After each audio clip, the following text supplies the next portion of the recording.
Dans cette chronique, on va vous expliquer comment bien vous habiller en ski de fond.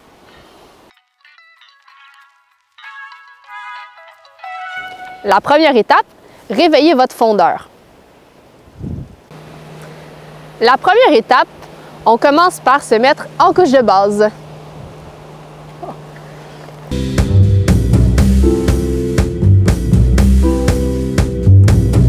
Donc, cette couche-là va avoir pour objectif principal d'évacuer la transpiration de la peau.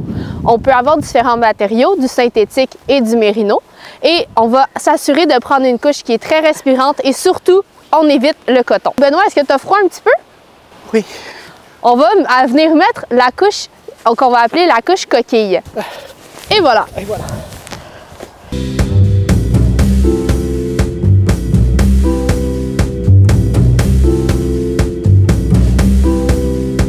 Au niveau des pantalons, on va s'assurer de prendre, surtout par temps froid, un pantalon qui va avoir une couche qu'on va dire coupe-vent sur le devant de la cuisse et qui va être légèrement brossé au niveau là, de l'intérieur. Ah. Ensuite de ça, au niveau du haut du corps, on va avoir un manteau qui est une coquille qui va protéger du vent, qui peut avoir un léger brossé également à l'intérieur. Et surtout, on veut éviter tout ce qui est très imperméable parce que si l'eau ne peut pas rentrer, la transpiration ne peut pas sortir. Oui. Tu dois avoir froid aux extrémités? Oui. OK, on va commencer, on va mettre gants et tuques oui. Et les bottes.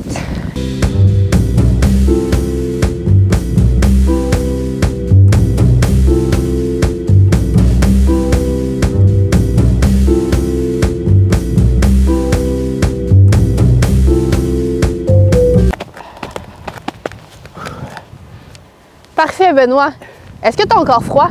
Oui, un petit peu. Je me sens froid, mais je suis bien. Parfait. À ce moment-là, je vais te demander de bouger. Ski. Oui, ski.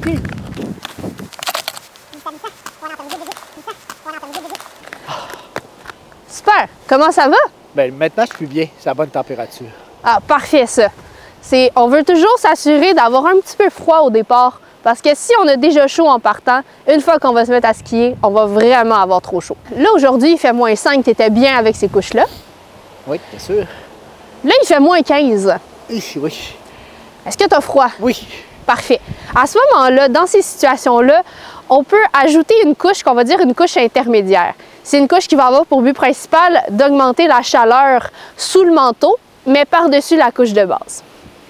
Ah, faut que je me déshabille? Oui, il faut que tu te déshabilles.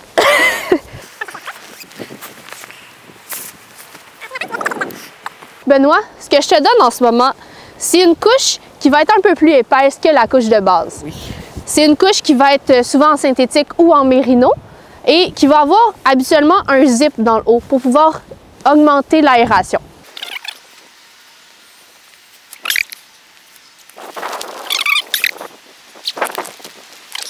Comment ça va, Benoît? Bien, c'est un petit peu frais à moins 15, mais je pense que si je peux skier, ça va aller mieux? Vas-y, je te laisse skier. Oui, là, je suis bien. T'es beaucoup mieux? Oui, si Parfait. Je bouge, je suis bien en chaleur. Donc, ici, on veut encore une fois s'assurer d'avoir des couches qui vont nous rester, qu'on va être limite au niveau de la température avant de bouger, mais dès qu'on commence à bouger, on va se réchauffer et on va être bien. Excellent. Il y a une distinction à faire entre les hommes et les femmes. Les hommes ont tendance à avoir un peu plus de gras au niveau du torse. Donc, c'est des endroits qui sont déjà bien protégés par le manteau. Par contre, les femmes ont tendance à avoir un petit peu plus froid aux hanches, aux cuisses et aux fesses. Donc, Benoît, supposément que tu es une femme. Mademoiselle, oui. Je vous ai fait essayer une jupe ici. Donc, pour un petit peu plus mes fesses qui sont froides. Oui, exactement. C'est une jupe qui va être légèrement doublée et qui va permettre de garder toute la région un petit peu plus sensible chez les femmes du froid. En mon nom, Jacinthe Julien, et au nom de la boutique Mathieu Performance, j'espère que vous avez aimé notre chronique. Si c'est le cas, n'hésitez pas à vous abonner à notre chaîne YouTube. Merci.